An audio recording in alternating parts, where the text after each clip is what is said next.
church every Sunday, and that continued into my adult life. Church was just what you did on Sunday, and I enjoyed it. I eventually came to terms with the fact that I was a gay man, and I wanted to embrace my gayness, but the church wasn't embracing it. There was no sermon that I ever heard on tolerance toward people like me. This was back in the 80s, and people were dying left and right of AIDS, and the church was silent. I got very angry, and I left the church. I didn't leave God. I still kind of prayed occasionally, but I did not attend church, and I did not support a church. Years later, I came to a church in Charlotte, and actually a friend wanted to have their birthday party at church at lunch, and I knew that God had called me home, and I cried the entire hour. The church I joined is gay and straight, black and white, rich and poor, and I think my gayness is really an asset. It's valued, and I'm free to be me. I think the story I want to tell is not so much what caused it, because it's a personal story, but how the church was part of the healing.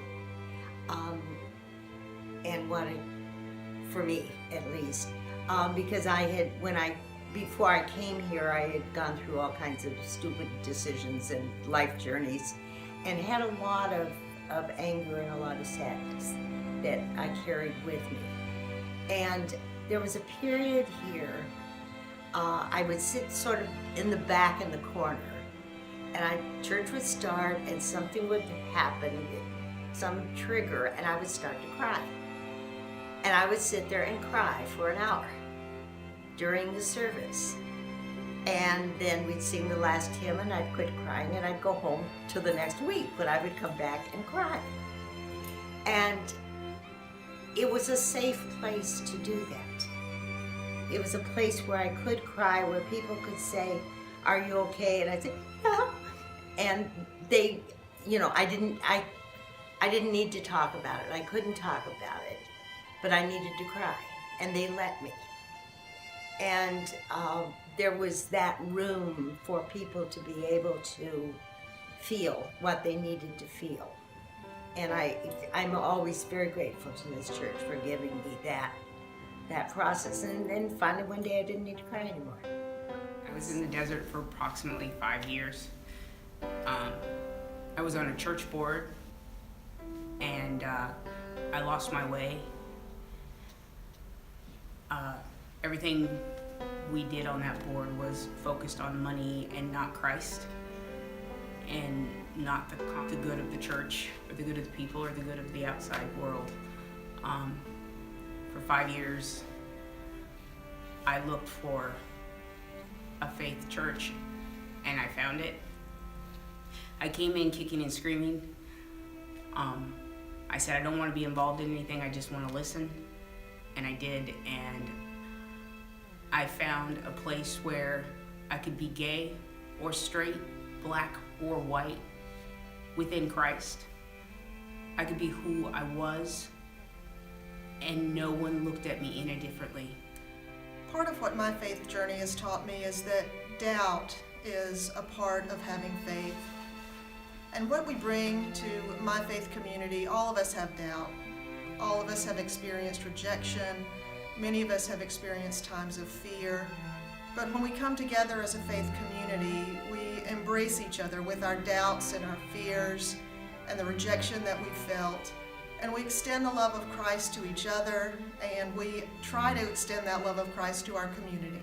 I wouldn't want to be in a place where dealing with our own personal wounds or others is so great that we forget to turn outward and also be a light to the world.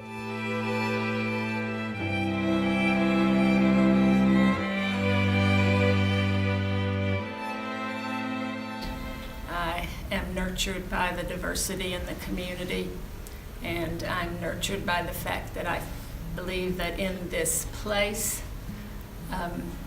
the members of the body are committed to the gospel. I feel free to be myself at Caldwell, warts and all. And even sharing my experiences about my struggles almost always leads to some embraces or expressions of concern. I think that sharing our different experiences helps us grow closer together. And that's what Christ expects us to do, is to support one another, love one another through the good times and the bad. And that's what a church family is all about. And that's something I've just kind of learned to experience since I've been here. Now, one of the great things about this faith community is because we are all different, diversity is celebrated here. It makes us each unique. I think having so many different populations of people in the community of faith, such as ours, it brings to the table different skill sets and different talents and gifts that can be not exploited, but used for the greater good of the church body. I think it's really important because my sense is that we often talk around this, or we talk about it as if it's real, and I don't mean in this church necessarily. But we don't act on it, and we're not committed. It's like maybe something that some communities aim towards, but it doesn't. It feels like they're in the same place all the time. Whereas I feel as though we're struggling. It's not easy, but we really do make efforts to get through some of the complicated and difficult times. So what does it actually mean to be a part of a church family and part of a church home? Well, it's kind of just like that. It is a family, and that can be a blessing, but it can also bring its challenges. Like any family, we love, we hug, we nurture, we have compassion towards one another, but at the same time, we have challenges, just like any kind of a family can have. We have conflict, we disagree, we argue, we hurt each other's feelings, we struggle to forgive. But in the end, we are still a family, and families grow together, love one another, and struggle through the conflict to be bigger and better, especially in the eyes of the community and in the eyes of our God. We did have a glorious, messy, situation in the church, and that was very hard for this church, and we thought that we were going to lose. We felt lost.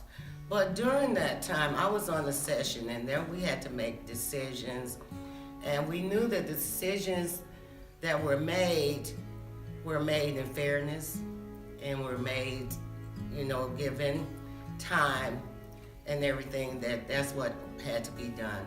But during that, we lost members, and that was very difficult, and it was a very painful situation. But God brought us through that, and through that we came back together, and we came back stronger. I have experienced it, definitely, that our differences have been overcome.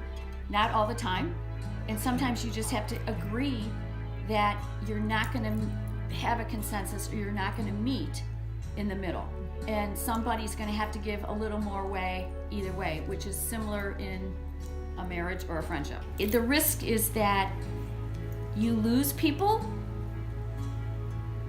but the good part is that the people that stay grow and maybe diverse and self-consciously diverse, but we didn't always grapple with what it really meant.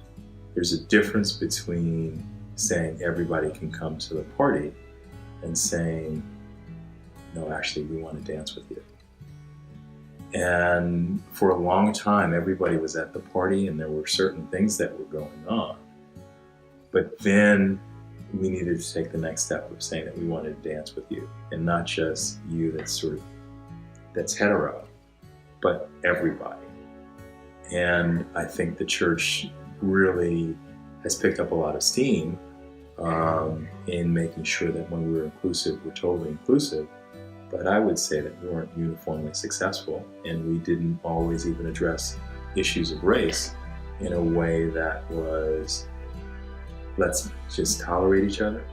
But in our church, we can also have folks that don't have to deal with it, so they don't deal with it. And I think we're moving to a place where people are really sort of dealing with the hard stuff. This is a self-selected group of people who've come together in love and love of Christ or love of God, and how that's defined here is very loose and open, which is critical. But everyone who comes here is, I think, looking for that. And so that makes it a self-fulfilling or a self-nurturing experience where I think everyone comes here, just the shared value and what we are all about is to be open to one another, learn from one another. It's an incredibly rich and empowering experience to not just be in your usual bucket of people like you, but to hear and learn from one another and support one another. And I think the expectation and the reality is that the love and the openness and the commitment of all of us for one another is very powerful and sort of self-fulfilling.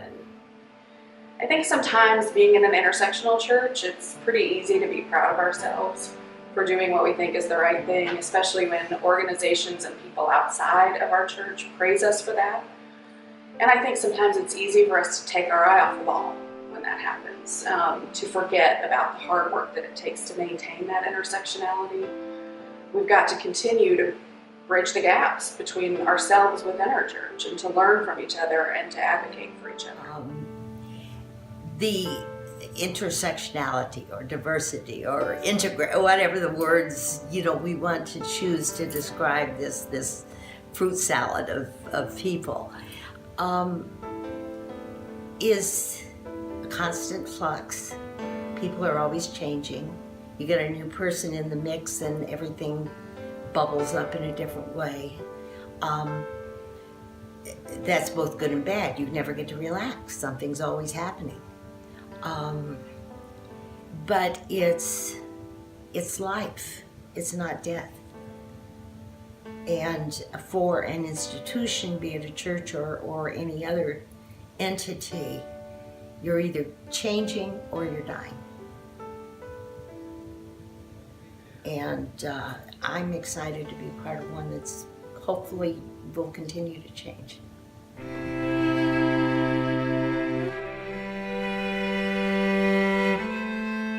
Paul about being neither Jew nor Greek or slave or free or male or female, I think what that does in a spiritual sense is it frees us to reach out and do more. When you're not constrained by gender roles or ideologies or ideas, if you have an interest and a gift and a talent and a passion, then you can reach out and do things that are not confined by a particular role. We feel like we're not being satisfied of something, we're in need of something. So if people get to that level, then even though their differences are different, they can sort of connect on the fact that we're all in need of something and we all have to support each other. And I think when people start supporting each other, then they will start overcoming their differences. Church overall was more like the church I go to, more inclusive. Everybody will be more like a cohesive unit because we would all be on the same page with welcoming everybody, and people wouldn't feel left out, and we would be one step closer to that goal of us being hand in hand and everyone being all together as a community. In this faith community, with all kinds of different people, I have found that we are much more alike than we are different, whether it's race, creed, color of the skin, economic situation. We're all people, and we can connect through that in this faith community. I've learned a lot of things from people who were very different from me, and things that I probably would not have learned in another way. And I'm grateful for that. One of the things that happened while I was here and clerk of session was that a conflict grew out of a decision that the session elders had to make, and there were racial overtones. How challenging it is to come here and be the people of God under those circumstances. It was heartbreaking to me. It's taken a lot of time to recover from that, and I think it has for everyone here, but I think it taught most of us, if not all of us, a lesson about what it is to be God's people in a world that's so diverse, in a world that is so broken. If you're in an intersectional church, and we don't talk about that very much, but one of the things we know with this many differences, we have differences even to the point of, do you start the meeting on time or not? With this many differences, we have had to learn another way of communicating. We have had to learn that you have to tell the truth to each other. And we've learned that through studying the scriptures as well as working with other people that have helped us out. As an ally, as you described, John, I am traveling a similar path, the path with everybody else. And I see, as I said in the very beginning, we might all have major differences of lifestyle and whatever it is, but we all really are human. And this is what I try to see in all our members of our church, is that we all are human, and that's what binds us together.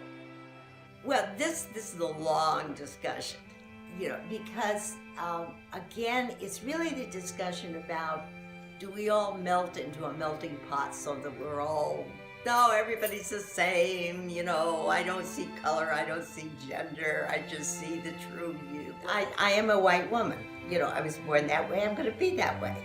Of relatively middle class, I've never ever not been able to make the rent. I bring that with me.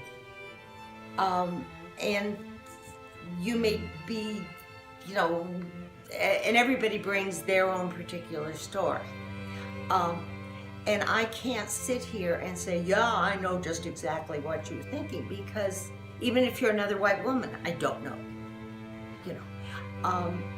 I can shut up and listen to you tell me what you're thinking, and learn that way. But only if I think I can learn something. So it's very intentional. It was in the music. We will do traditional hymns, we will do gospel hymns, we will do Bach, we will do modern, a little something for everybody. It was in the modeling, who takes the collection. Gotta have one white guy, one black guy, one woman, one that, and this was stated. I mean, it was intentional, because you model what you want to be, and then that becomes what is, and what people then expect. And then if it's all white women doing this, then, well, wait a minute, what's wrong? So the modeling of what the hope for makes the hope a reality. People come to Caldwell because they value diversity, but one problem with being in an intersectional church is that we still walk into the situation viewing the world through our own lenses. We can't truly understand what it's like to be somebody else. So try as we might, that's still going to shift how we handle things. And you can have a dozen things go right, but then the one thing that goes wrong seems to carry so much more weight because the scale wasn't balanced to start with. We already started off with some view that certain people were fair or were inclined to pull power and that kind of thing. So it's hard to build trust and to maintain it under those circumstances. And we have people here who have had experiences in other churches that weren't great, or maybe have been rejected by other churches. And that makes that trust all the more fragile. The church has taught me a lot. I thought I was pretty liberal about other people, other beliefs, other faiths, but I really had a lot of work to do, and I still have a lot of work to do. But this particular church has taken me so far on my journey that I really can't put it into words, which is unusual for me. I keep remembering a quote that I read by Andrew Young when he was marching with Dr. King in Selma. And Andrew Young and his wife lived in the country outside of Selma, which is really close to where I was raised. And there were some people from the town who wanted to come talk to him, not about good things. They wanted to threaten him and try to run him out of town. And he was trying to get his wife to sit in the front window of their house with a shotgun just in case he needed backup. And she turned to him and said, if you can't lift those white hoods and see the people under them as children of God just like you are, then you don't need to say you're a Christian. And I think we really strive to lift everybody's hoods and see everybody as a child of God. And it's a wonderful thing to be a part of. I learn a lot from the people here of all different backgrounds. And maybe I can, by being open about my own experiences, help them see their own hardships as, not nothing and very legitimate based on characteristics that bring about social injustice, but also human and not something that only they experience. And maybe that's a bit of a healing realization people could have. Our church is great and thriving, and I don't know why it's not bigger. I think we serve a crying need. We're incredibly important in this day and age, but in any day and age. And I really hope there's going to be a successful nationwide movement of intersectional churches, to use that terminology, because our society needs it and our people individually and collectively need it. There's a lot of growth, there's a lot of deepening of faith, there's a lot of joy and satisfaction to be had. And so anyone who happens to see this, find such a church and join it. It'll be awesome.